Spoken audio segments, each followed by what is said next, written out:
Hello class. हम पढ़ रहे हैं वाटर एंड इलेक्ट्रोलाइट, जो कि हमारी न्यूट्रिशन की यूनिट 8th है, जिसमें हमने फर्स्ट पार्ट में देखा था कि वाटर क्या है, वाटर के कंट्रीब्यूशंस और डिस्ट्रीब्यूशंस देखे थे हमने। साथ में ही हमने देखा था इनटेक ऑफ वाटर डेली कितना होना चाहिए। देन हमने देखा था कि कौन से ऐसे फ्रूट्स है, वेजिटेबल्स है जिसमें वाटर की जो एडिक्वेट अमाउंट हमें मिल सकता है, क्वांटिटी, और हमने वाटर लॉस देखा था। अब नेक्स्ट हम आते हैं इलेक्ट्रोलाइट। तो इलेक्ट्रोलाइट क्या होता है? The distribution of body fluid is determined by the composition of electrolyte. जो हमारे बॉडी फ्लूइड का जो डिस्ट्रीब्यूशन होता है, ये हम इलेक्ट्रोलाइट के कंपोजिशन पे क्या करते हैं, इसके थ्रू डिटरमाइन करते हैं, ये इस पर डिपेंड होता है। नेक्स्ट पॉइंट जो है, electrolytes exist as cations and ions. जो इलेक्ट्रोलाइट्स है ये कैसे एग्जिस्ट होते हैं? कैटायंस और आयंस के फॉर्म में। नेक्स्ट है, cations are positively charged ions of electrolyte. Example है इसका, इसमें जो फॉर्मूला लिखा हुआ है, सॉरी गलत है, Na+ है एंड K+ है, सोडियम एंड पोटेशियम। तो जो इलेक्ट्रोलाइट्स है, इसका जो पॉजिटिवली चार्ज होता है कैटायंस एंड आयंस होता है, जो अब क्या है ये जिसका एग्जांपल दिया है सोडियम एंड पोटेशियम। सेकंड जो है, ions are negatively charge ions of electrolytes. जो आयंस है नेगेटिवली चार्ज होता है, जिसका एग्जांपल है जो क्लोराइड है, Cl-। The concentration of electrolytes are generally express as milliequivalent. मतलब क्या है कि जो इलेक्ट्रोलाइट्स हैं, इसका जो कंसंट्रेशन है, इसको हम किस सिंबल के थ्रू, किस यूनिट के थ्रू इसको एक्सप्रेस करते हैं, तो वो है मिली इक्विवेलेंट। फंक्शंस ऑफ इलेक्ट्रोलाइट्स देखते हैं कि इलेक्ट्रोलाइट्स के फंक्शन क्या है। फर्स्ट जो फंक्शन है, assist in regulating water balance. ये क्या करता है? इलेक्ट्रोलाइट्स क्या करता है? वाटर के क्या है, रेगुलेशन में हेल्प करता है, बैलेंस जो है इसको मेंटेन करता है। सेकंड जो इसका फंक्शन है, helps regulate and maintain acid base balance. मतलब ये क्या करता है, इलेक्ट्रोलाइट क्या करता है, जो एसिड बेस बैलेंस होता है उसको रेगुलेट करने का काम करता है और मेंटेन करने का काम करता है। थर्ड जो फंक्शन आता है इलेक्ट्रोलाइट का, ये क्या होता है, जो हमारे न्यूरोमस्कुलर जो एक्टिविटीज़ होती है उसके लिए इसेंशियल रोल प्ले करता है। तो इसके 3 फंक्शंस देखे। नेक्स्ट देखते हैं टाइप्स ऑफ इलेक्ट्रोलाइट्स क्या होते हैं।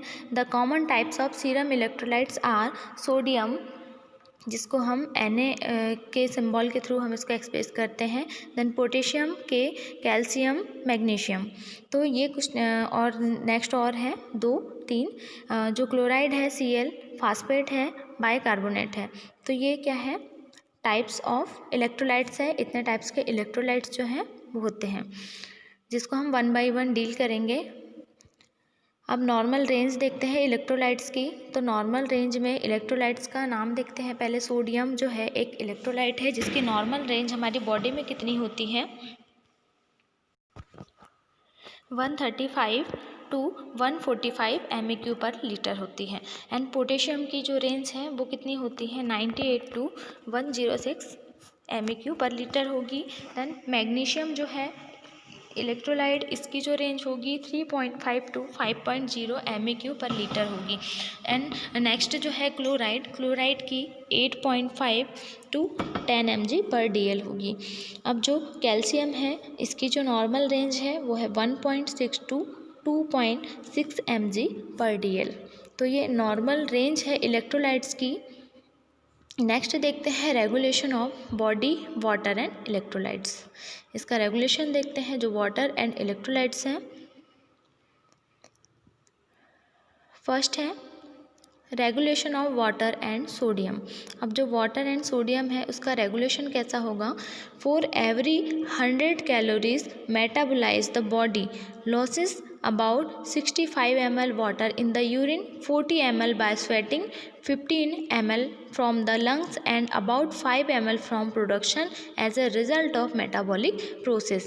अब जो एवरीडे जो 100 कैलोरीज जो मेटाबलाइज होती है बॉडी में, उसमें जो लॉस होता है वाटर एंड इलेक्ट्रोलाइट का, उसमें जो 65 ml जो वाटर है वो यूरिन के थ्रू बॉडी से एक्सक्रीट आउट होता है, और जो स्वेटिंग होती है, हमें जो पसीना निकलता है, उसके थ्रू 40 ml जो हमारा वाटर है वो एक्सक्रीट आउट होता है। 15 ml जो वाटर है वो लंग्स के थ्रू एक्सक्रीट आउट होगा, एंड जो रिमेनिंग 5 ml है वो जो हमारी मेटाबॉलिक प्रोसेस होती है, मतलब जो डाइजेशन की जो प्रोसेस होती है, जो हमारी मेटाबॉलिक प्रोसेस है, उसमें जो 5 ml वाटर इसमें लॉस होगा। Thus the net of loss of water is 110 ml per 100 calories metabolized. Loss of water through sweat depend on the surface area, temperature and humidity in the air, while that from the lungs depends on the respiratory rate and humidity is inspired gases। अब जो इसमें जो water का loss हो रहा है, जो calories जो मेटाबोलाइज हो रही है उसके थ्रू जो लॉस हो रहा है, और जो स्वेटिंग के थ्रू जो लॉस हो रहा है, ये किस पर डिपेंड करता है कि वहाँ का जो सरफेस एरिया है, टेम्परेचर और जो ह्यूमिडिटी है वो किस टाइप की है, और लंग्स की डिपेंड करता है कि उसका रेस्पिरेटरी रेट, ह्यूमिडिटी कैसी, इंस्पिरेशन और एक्सपिरेशन जो गैसेस हो रही हैं उसकी जो कैपेबिलिटी है, उसका जो नेचर है वो कैसा है। In the feces is depend on the frequency and consistency of the stools. The major site of regulation of water and sodium is the kidney. The three key players of regulation sodium and water are antidiuretic, aldosterone and the thirst mechanism। अब क्या है, इसमें जो faeces के through जो water loss होता है उसकी फ्रीक्वेंसी डिपेंड करती है स्टूल पर। सो इस टाइप से क्या होता है, जो वाटर एंड इलेक्ट्रोलाइट है उसका रेगुलेशन होता है, तो जो वाटर है और जो सोडियम है उसका रेगुलेशन भी होगा किडनी के थ्रू। अब जो की प्लेयर्स हैं जो रेगुलेशन में क्या करते हैं, इंक्लूड होते हैं, वो सोडियम, वाटर, जो एंटी डायरेटिक्स होते हैं, एल्डोस्टेरोन हार्मोन्स है, और जो थर्स्ट मैकेनिज्म है। ये 3 जो मैकेनिज्म है ये इसमें रोल प्ले करते हैं, जिसमें फर्स्ट हम देखेंगे एंटी डायरेटिक हार्मोन। अब एंटी डायरेटिक हार्मोन क्या होता है, it is synthesize in the anterior hypothalamus and secreted from the posterior pituitary. It is acts upon the collecting tubules on the kidney, actively retain free water। अब जो anti diuretic hormones होते हैं ये कहाँ बनते हैं, जो एंटीरियर हाइपोथैलेमस होता है, हमारा जो हाइपोथैलेमस होता है कहाँ प्रेजेंट होता है, हमारे ब्रेन में। तो जो एंटीरियर हाइपोथैलेमस होता है वहाँ पर ये सिंथेसाइज होते हैं, वहाँ पर बनते हैं, बट ये सिक्रीट कहाँ से होते हैं, जो हमारी पोस्टीरियर पिट्यूटरी होती हैं वहाँ से ये सिक्रीट होते हैं। और क्या होता है, इसमें जो ट्यूबुल्स होते हैं जो कि किडनीज में, ये क्या करते हैं, वाटर को फ्री करते हैं। अब एल्डोस्टेरोन सेकंड जो है hormone, this hormone is secreted by the adrenal cortex in response to the production of renin and angiotensin by the kidney. It increases the reabsorption of sodium from the distal convoluted tubules in exchange of potassium। अब ये क्या होगा, जो hormone है ये कहाँ से secrete होता है, एड्रिनल कॉर्टेक्स से। एड्रिनल कॉर्टेक्स आपको पता है किडनी के कहाँ, जस्ट ऊपर प्रेजेंट होता है। तो ये हार्मोन जो है ये एड्रिनल कॉर्टेक्स से सिक्रीट होता है, और कैसे सिक्रीट होगा कि जो किडनी है जब वो रेनिन और जो एंजियोटेंसिन जो है उसका जब प्रोडक्शन करती है तो क्या होता है, ये हार्मोन सिक्रीट होता है। ये क्या करेगा, जो एब्जॉर्प्शन है उसको क्या करेगा, इंक्रीज़ करेगा सोडियम को, और क्या करेगा, इसको जो पोटेशियम में एक्सचेंज करके क्या करेगा, इसको वाटर को रिलीज़ करेगा। Then thirst usually plays a small role in fluid balance of normal subject. The intake of water is controlled by thirst is regulated by the hypothalamus response to extracellular fluid volume and osmotility। अब इसमें क्या है कि जो thirst है, मतलब अब जो प्यास लगती है हमें, ये एक बहुत ही स्मॉल रोल प्ले करता है फ्लूइड के जो बैलेंस को है इसको नॉर्मल रखने में। जितना हम वाटर इनटेक करते हैं और क्या होता है, जितना हम वाटर को क्या करते हैं, जितना आउटपुट निकलता है यूरिन के थ्रू, स्वेटिंग के थ्रू, ये इसके थ्रू क्या होता है, रेगुलेट होता है। तो हमारे थर्स्ट पे डिपेंड करता है कि हम वाटर कितना इनटेक कर रहे हैं। Regulation of potassium balance. Potassium osmostasis is maintained both by renal and extrarenal mechanism. Increase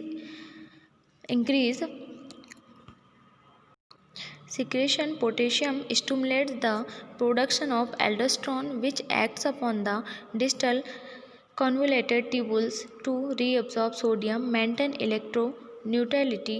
Potassium is excreted. अब जो पोटेशियम है ये किसके द्वारा मेंटेन किया जाएगा, जो रीनल है और जो एक्स्ट्रा रीनल जो मैकेनिज्म है, दो उसमें जो दो है ये क्या करेंगे, पोटेशियम के जो एक्सक्रीशन में काम करेंगे। ये पोटेशियम को स्टिमुलेट करके उसके क्या करते हैं, प्रोडक्शन, एल्डोस्टेरोन जो है ये इसका प्रोडक्शन करेगा और फिर क्या होगा, जो ट्यूबल्स है इसको रीअब्सॉर्ब हो जाएगा इसमें सोडियम, और जो पोटेशियम है वो बॉडी से एक्सक्रीट आउट हो जाएगा।